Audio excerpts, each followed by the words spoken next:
A few weeks after that dust-up at the OK Corral, I was still after Johnny Ringo. I had tracked him and the cowboys to their hideout at a sawmill. They were loaded for bear. So what exactly did Johnny Ringo do to piss you off? Well, him and that other bastard. Roscoe Bob Bryant? Yep. They both deserve to die, and I promise I'll tell you why. Herb's coming! Get ready, boys. First, I need to tell you about the Cowboys' new boss, Curly Bill Brocious. Curly Bill took charge of the Cowboys upon the old man's demise, and after that gunfight at the OK Corral, the Clantons wanted revenge. So they murdered Morgan Earp and grievously wounded his older brother, Virgil.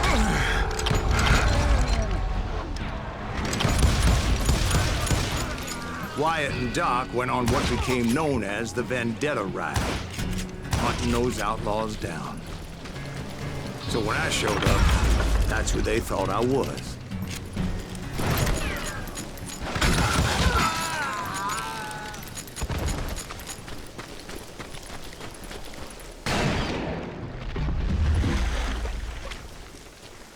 There were killers around every corner, all wearing red bandanas.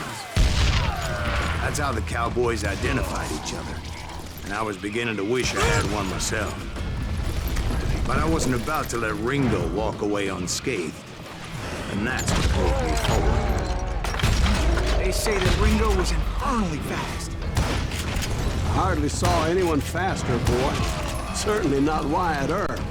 That man was all hat and no cap.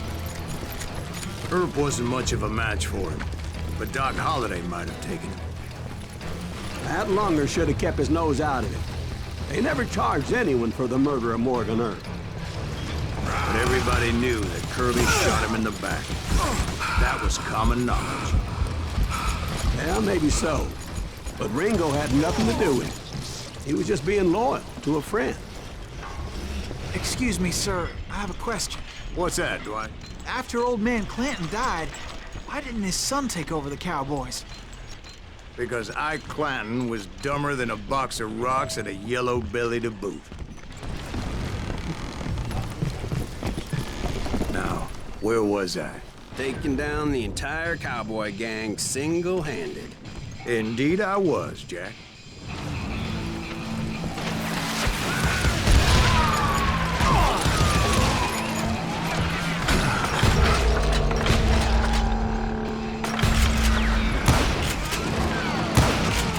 Though it wasn't easy, as those boys had good cover.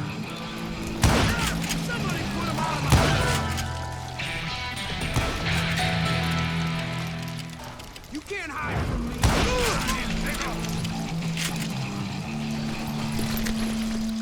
Boy, you...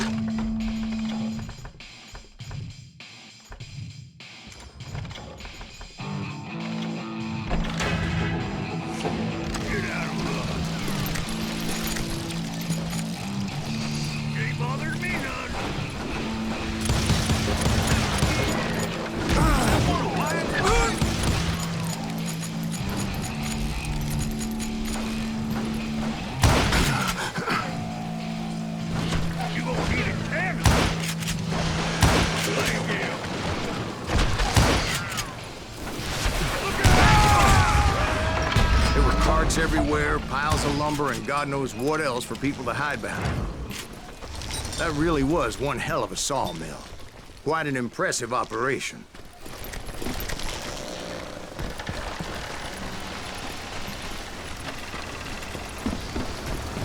And where was Curly Bill? Did you see him? I'm about to get to that, Ben. Patience. I'm painting a picture here. There was this beautiful waterfall and a crystal clear stream that led to a verdant valley that was truly... Consider your picture painted. What happened next? Well, finally the bastards that were still alive made a last stand.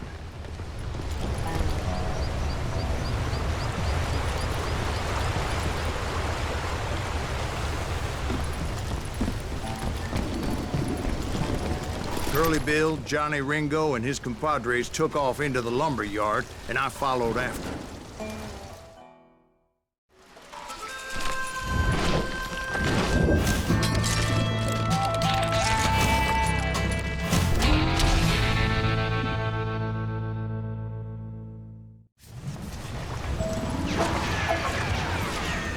Are you saying they ran? Cowardice was not in Ringo nor Curly Bill's nature. No, sir. I never said they were running scared. They just wanted me out in the open.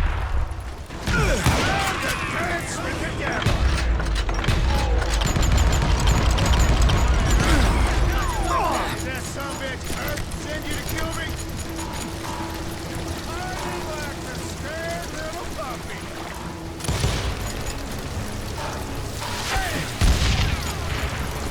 Did that son of a bitch send you to kill me?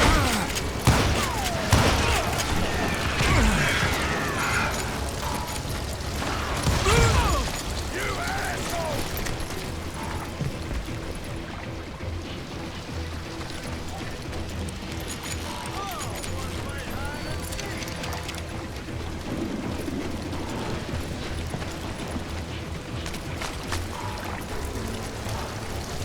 You're going to the gates of hell! Come on! Kill that annoying son of a bitch! Hope you made your peace, brother. You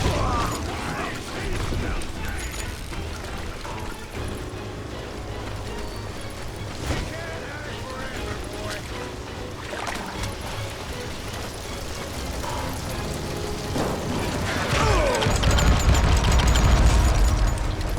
Brocious gave me no choice but to take his life.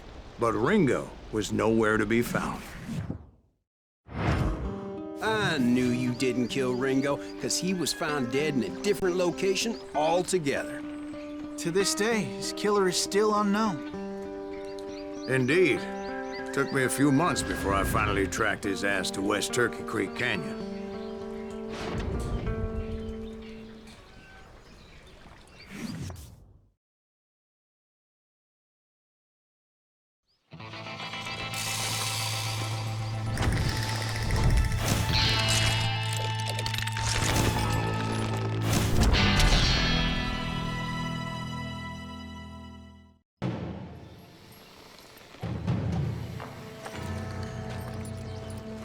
That's incredible, sir.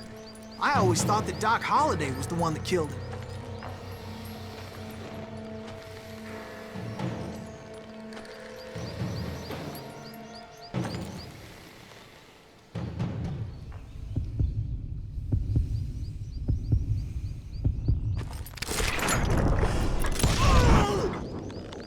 Sorry I had to ruin the legend for you, boy.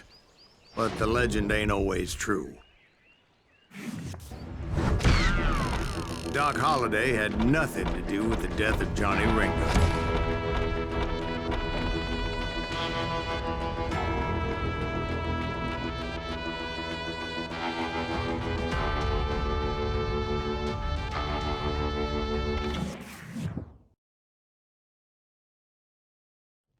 I was paid a healthy bounty for Ringo and Curly Bill, and realized there was real money to be made.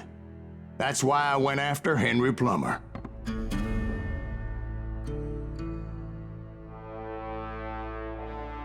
Now, wasn't he the sheriff who augmented his income by shaking down miners and robbing gold shipments? That's the one. Oh, yeah, I remember him. He ran that gang of thieving outlaws called the Innocents. So it's true that you went toe-to-toe with him? Indeed I did, son. Indeed I did.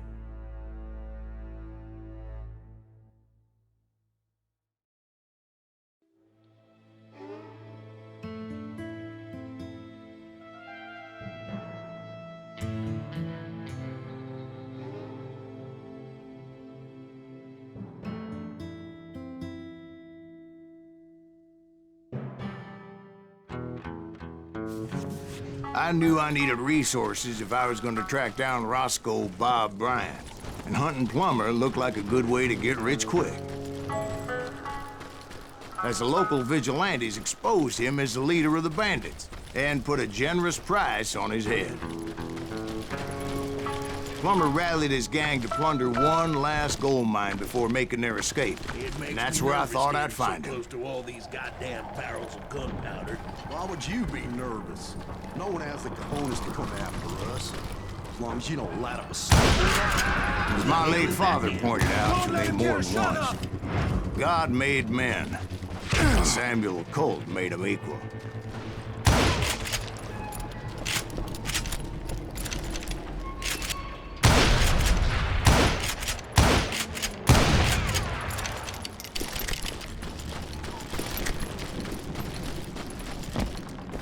I knew that dynamite wasn't mine, so I decided the polite thing would be to return it. It was the biggest gold rush since Sutter's Mill in '48. Unfortunately, prospectors weren't the only ones drawn to those riches. There were thieves, killers, robbing travelers, and hijacking gold shipments. Like those that ran with Plummer. Some were just regular folks I knew from town, drawn by greed and easy pickings. Charlie Crow, the blacksmith. Plummer had a lot of men on his payroll. A hell of a lot. That son of a bitch pretended to protect the public with one hand while stealing them blind with the other. Of course, the rest were veterans of the Civil War. Stone-cold killers trained on the bloody fields of Shiloh and Antietam. I thought I was some kind of hero.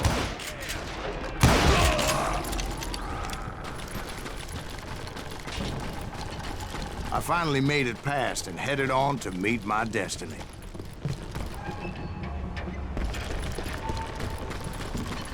But first, I had something I needed to figure out. I had a few ideas on how to get into that mine, but once I made my decision, I knew there was no turning back. So my first thought was to enter the nearest mine portal. I saw an entrance. Made sense. It was the quickest way in, but that also made it more dangerous, as there would undoubtedly be enemy pickets posted along the way.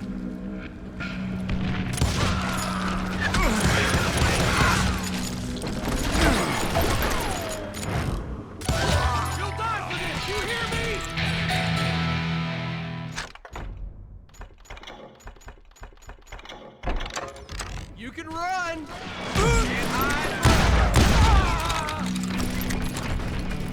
Besides, once you enter a mine like that, it's easy to get all turned around.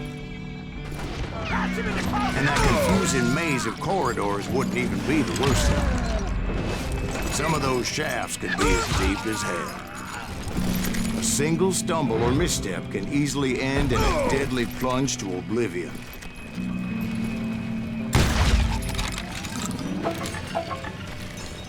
Quick reflexes often make up for a lack of common sense. Luckily, I was never one to be easily bushwhacked. I would just need to be careful not to blow myself to kingdom come. With all that gunpowder and dynamite everywhere, a body has to know what he's shooting at.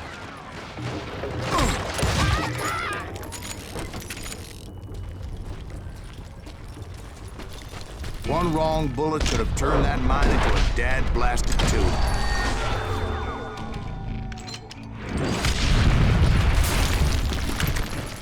I freely admit that my plan of attack was not just moronic, but clearly insane.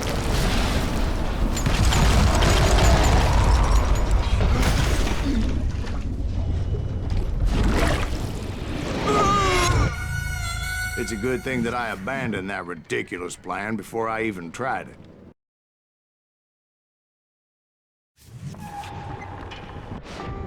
Instead, I spotted a ladder, way into the mine from the opposite side.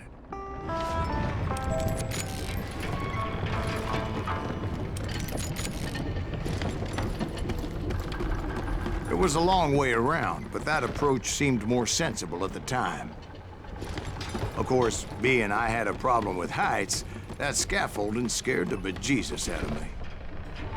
Climbing down that ladder required some caution, because even though I had a younger man's reflexes, no man can dodge a damn bullet while climbing down a rickety ladder. I needed to make a leap of faith.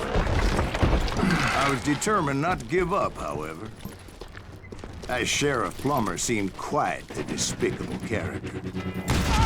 When the vigilantes discovered what the sheriff was up to, people were outraged. That 10,000 they put on his head would go a long way to helping me find old Bob. And I had made it my mission to settle that score come hell or high water. But first, I would have to make a choice. Take the elevator or climb the ladder.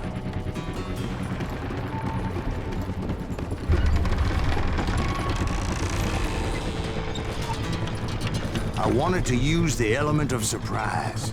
Plus, I figured I could use the exercise. I was warmed up already, so what the hell?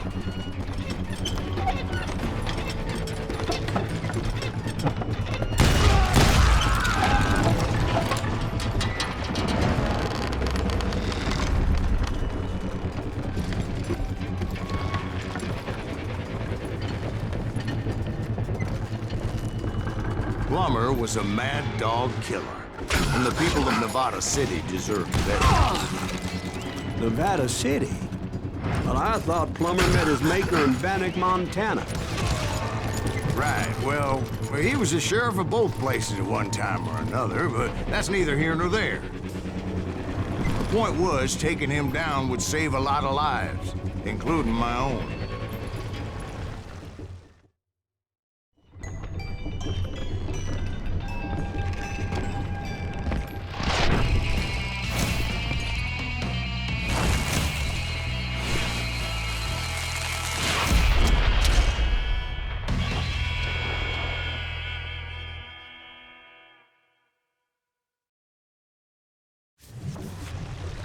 This is gonna hurt! Well, this day is just getting worse and worse for you, ain't it? Henry Plummer was clearly unhinged, and I could see right away that this was gonna take some doing. You ain't taking me! How you like that? Why don't you just join the circus?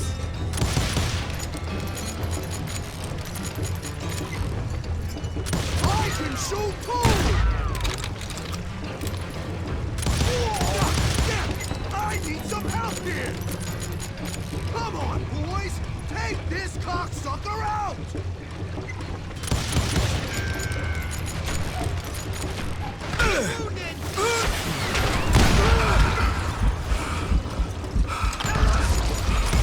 Brother, I'm gonna make you pay for that.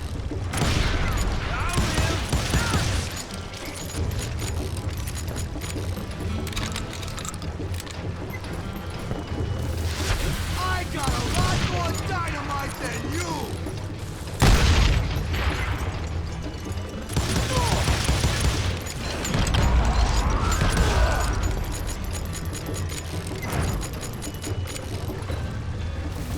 Run!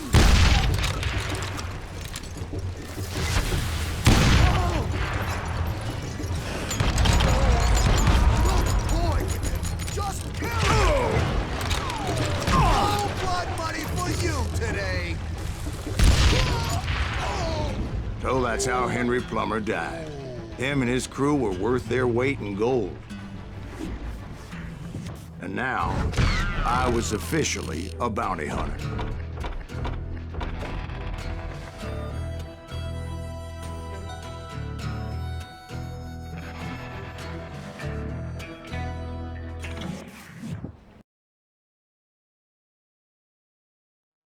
So, did you finally go after that Bob feller? Well, I heard word he was in Kansas with John Wesley Hardin. So that's where I went. Where in Kansas? Abilene. Why do you ask, Ben? No reason. Was Hardin as fast as Ringo? Ringo was fast, but John Wesley was as fast as the devil himself.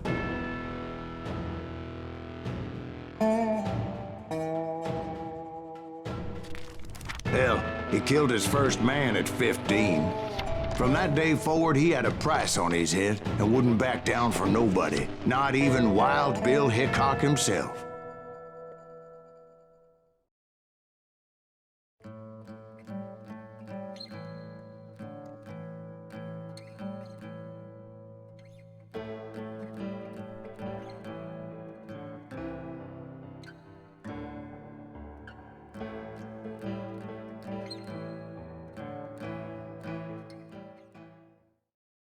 I dodged death many a time, and that night in Abilene was no different. I thought the Texas Rangers got hardened. Yeah, that's what they want you to believe. I was there with the intention of finding that bastard Bob and collecting the bounty on John Wesley.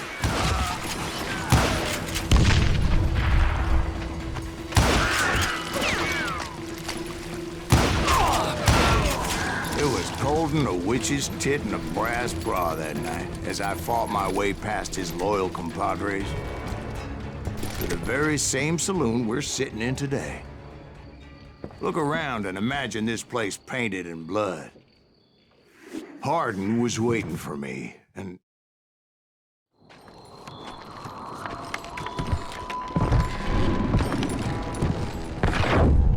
Wait, I'm jumping the gun here. Let me back up and give you some background on this sumbitch. He deserves that much. Don't you think so, Ben? John Wesley Hardin was a killer.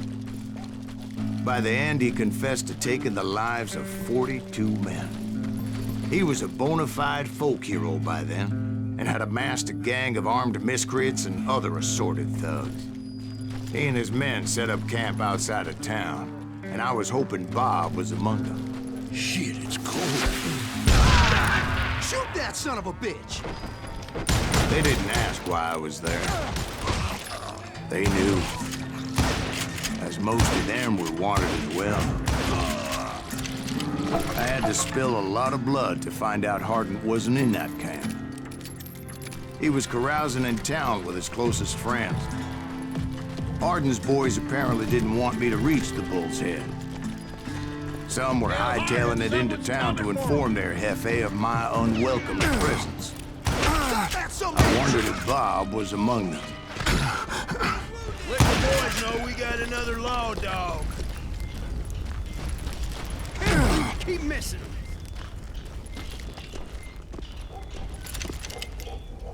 That's right. Run!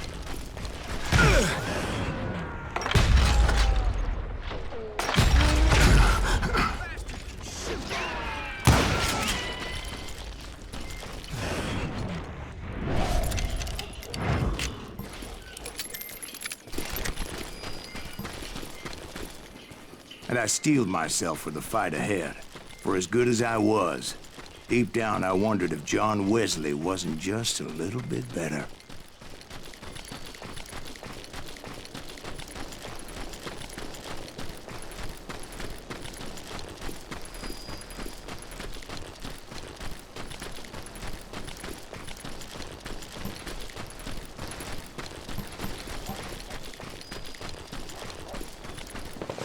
Before I could test my mettle against Hardin, however, I would first need to dispatch his cadre of hired killers. Most of these degenerates were beyond redemption, but John Wesley might have been a different story. I didn't learn until later that that night was in fact his birthday celebration.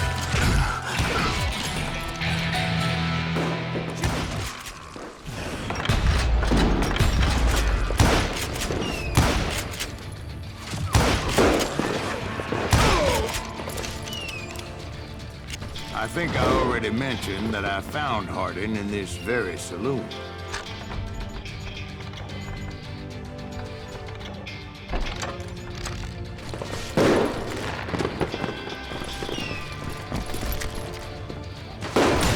Suffice it to say, nobody there was happy to see me.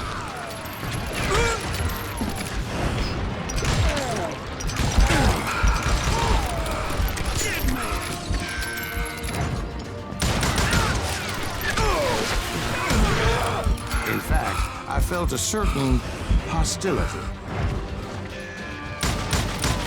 I was disappointed that neither Bob nor John Wesley were among the dead. But that was short-lived, as a moment later I was facing down the fastest gun in the West.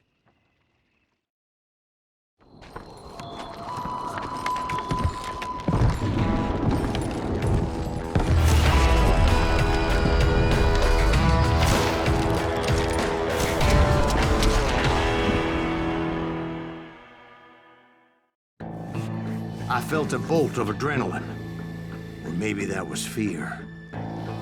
He was well known for his tricks, and I knew I'd need my own if I was ever to defeat him.